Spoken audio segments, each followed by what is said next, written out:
A line break in poetry is the termination of the line of a poem and the beginning of a new line. Background. In the standard conventions of Western literature, the line break is usually but not always at the left margin. Line breaks may occur mid-clause, creating enjambment, a term that literally means to straddle. Enjambment tend to increase the pace of the poem, whereas end-stop lines, which are lines that break on caesuras, emphasize these silences and slow the poem down. Line breaks may also serve to signal a change of movement or to suppress or highlight certain internal features of the poem, such as the rhyme-slant rhyme. Line breaks can be a source of dynamism, providing a method by which poetic forms imbue the contents with intensities and corollary meanings that would not have been possible to the same degree in other forms of text. Examples of line breaks. Cummings. An example may be taken from E. Cummings' poem, Old Age Sticks Colds Forbid You Don't Stop J Must. Nt. Don't. The line break within must nt allows a double reading of the word as both must and mustn't, whereby the reader is made aware that old age both enjoins and forbids the activities of youth.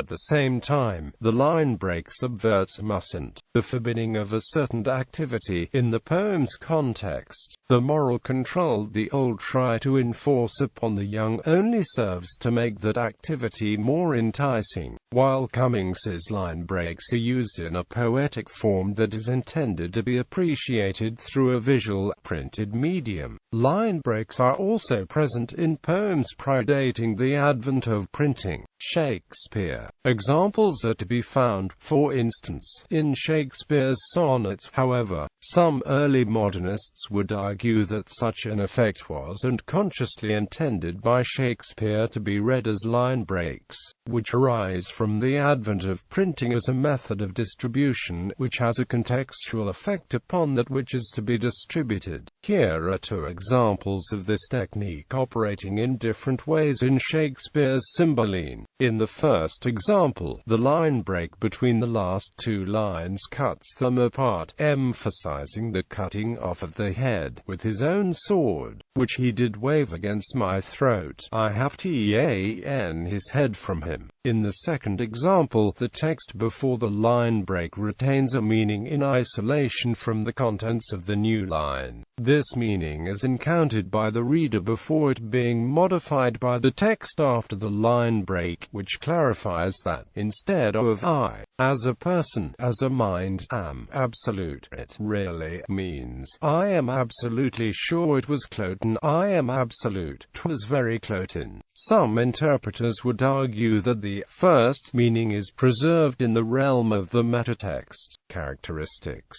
Where the lines are broken in relation to the ideas in the poem, it affects the feeling of reading the poetry. For example, the feeling may be jagged or startling versus soothing and natural, which can be used to reinforce or contrast the ideas in the poem. Lines are often broken between words, but there is certainly a great deal of poetry where at least some of the lines are broken in the middles of words. This can be a device for achieving inventive rhyme schemes. In general, line breaks divide the poetry into smaller units called lines, which are often interpreted in terms of the self-contained meanings and aesthetic values, hence the term good line. Line breaks, indentations, and the lengths of individual words determine the visual shape of the poetry on the page, which is a common aspect of poetry but never the sole purpose of a line break. A dropped line is a line broken into two parts, in which the second part is indented to remain visually sequential through spacing. In metric poetry, the places where the lines are broken are determined by the decision to have the lines composed from specific numbers of syllables.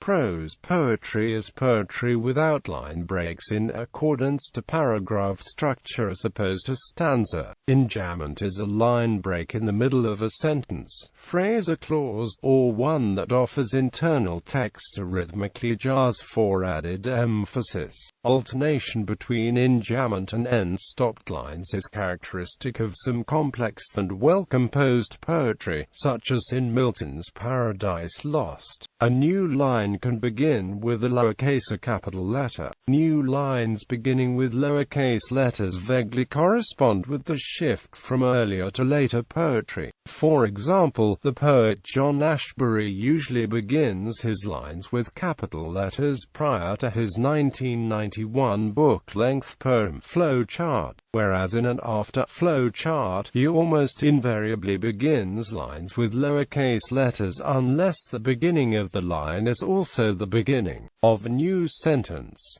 There is, however, some much earlier poetry where new lines begin with lowercase letters. Beginning a line with an uppercase letter when the beginning of the line does not coincide with the beginning of a new sentence is referred to by some as majusculation. The correct term is a coronated verse. In T.S. Eliot's The Waste Land, where ambiguity abounds, a line break in the opening starts things off. Winter kept us warm, covering earth in forgetful snow, feeding a little life with dried tubers. Because the lines start with capitalized letters, Eliot could be saying Earth as the planet or Earth as the soil.